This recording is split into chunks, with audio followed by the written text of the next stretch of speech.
O telespectador talvez não saiba, mas Taubaté tem tudo a ver com o Código de Trânsito Brasileiro. E durante a elaboração do código, a discussão, por várias vezes eu entrevistei o deputado federal Ari Cara José, que é de Taubaté e foi o relator do código. Sabe de uma coisa? O objetivo, a filosofia do CTB era realmente a educação e a defesa da vida. Será que continua sendo? Ou será que realmente o caráter arrecadatório tomou lugar dessas duas posições? Nós estamos recebendo o psicólogo Juliel Modesto, né, que é um especialista em psicologia do trânsito, e vai discutir conosco aqui essa questão. Começando do início, obrigado pela presença. O código perdeu o caráter educativo e de defesa da vida e se tornou mero instrumento arrecadatório? Ou será que realmente a gente tem a sensação errada de que as multas estão acontecendo de uma forma muito incisiva, casualmente? Natália, eu que agradeço a oportunidade de vir aqui conversar sobre trânsito. E, primeiramente, eu proponho assim, uma reflexão sobre o que é a multa.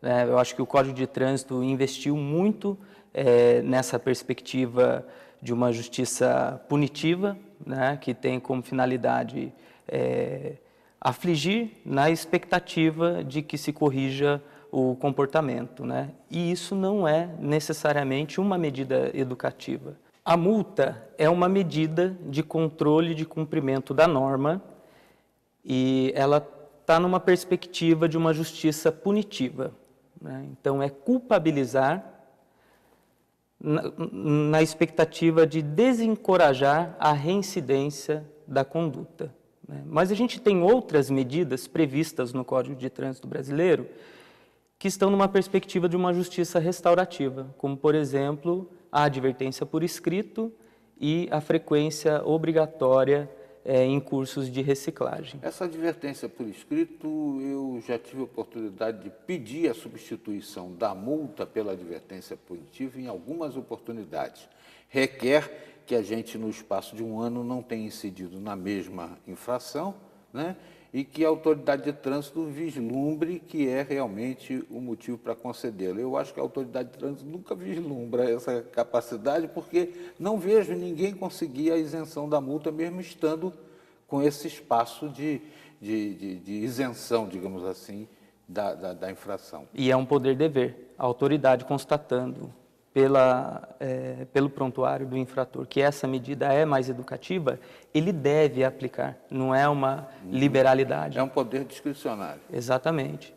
E essa medida, por exemplo, ela está na perspectiva da justiça restaurativa, né? A finalidade é responsabilizar, né? Conscientizar do dano potencial dessa conduta infratora e desenvolver um sentimento de coesão social. Então, a gente percebe que no Código de Trânsito foi dado um valor muito maior para as punições do que para as medidas educativas. E a filosofia era realmente a educação e a defesa da vida, né? A gente vê isso, por exemplo, com a destinação do valor da multa.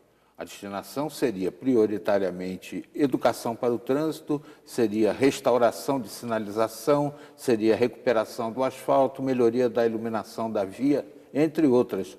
E, no entanto, com a municipalização do trânsito, muitas prefeituras fazem caixa único, inclusive agora, recentemente, São José dos Campos andou respondendo por uma situação de que o Ministério Público está querendo saber onde estão botando o dinheiro das infrações. Olha, 7 de cada 10 internações em hospitais é por conta de acidente de trânsito. Se uma cidade arrecada 1 milhão com multas, quanto será que ela perde de internação em hospital? E tem uma relação direta, né? Então, investir em educação, em sinalização viária, em medidas pontuais para corrigir esses comportamentos é uma forma de você deixar de perder também em outras áreas. Então, o trânsito, como eu já venho dizendo, ele tem que ter uma política intersetorial. Não é pensar só na gestão das condições de trânsito, mas na gestão da própria cidade. Aqui em Pindamonhangaba, por exemplo, quem vem a Pinda, quem mora em Pinda, né, deve estar aqui testemunhando o que eu vou dizer agora. Foi feita uma belíssima duplicação da Avenida Nossa Senhora de Bom Sucesso, que vem a ser uma rodovia estadual, embora num trecho pequeno.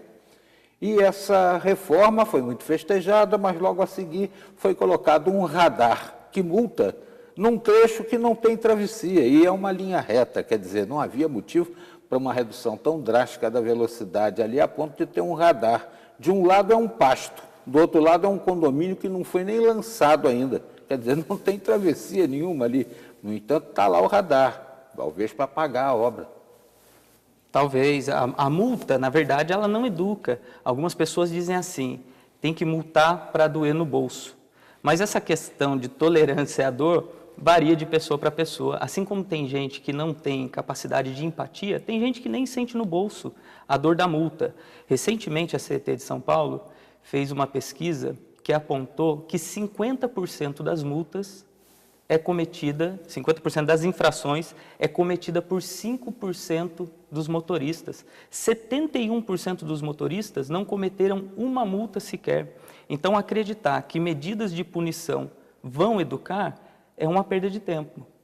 Juliel, do ponto de vista educativo, quebra-molas sem sinalização, ciclovias sem sinalização, tudo isso podia ser colocado em linha de produtividade, até conceitual, educativo, se houvesse a aplicação do dinheiro da multa na recuperação desses espaços. Mas vou lhe pedir para avaliar tudo isso, quebra-mola, ciclovia, falta de sinalização de chão e falta de aviso do radar. Será que, se o sujeito pagar a multa, fica isento e aí o risco diminui? A gente vai falar sobre o assunto na sequência da entrevista aqui no Repórter Setorial. Não saia daí.